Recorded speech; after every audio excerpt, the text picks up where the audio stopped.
शोएब अख्तर फिर से सरगर्म। जी हां दोस्तों, मोहम्मद आमिर की टीम में वापसी के हवाले से शोएब अख्तर का बहुत बड़ा सामने आ गया बयान। जी हां दोस्तों, आपको अहम खबर से आगाह करते चलें।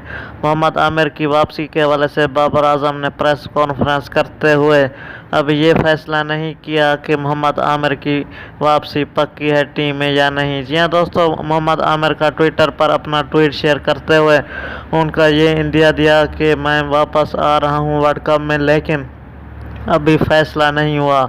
जी हां दोस्तों, ये खबर कितनी सदाकत है इस वीडियो में आप जान पाएंगे। आपको अहम खबर से आगाह करते चलें। मोहम्मद आमिर के हवाले से चीफ सेलेक्टर इंजमाम उल हक का कहना था कि अभी पीसीबी चेयरमैन ज़का अशरफ से मुलाकात करना बाकी है, वही फाइनल डिसीजन करेंगे कि मोहम्मद आमिर की वापसी टीम स्क्वाड में शामिल है या नहीं। जी हां दोस्तों, आपको अपडेट करते चलें। बाबर आजम का भी कहना था कि 15 रुकनी स्क्वाड में अभी तक मोहम्मद आमिर का नाम फाइनल नहीं किया गया।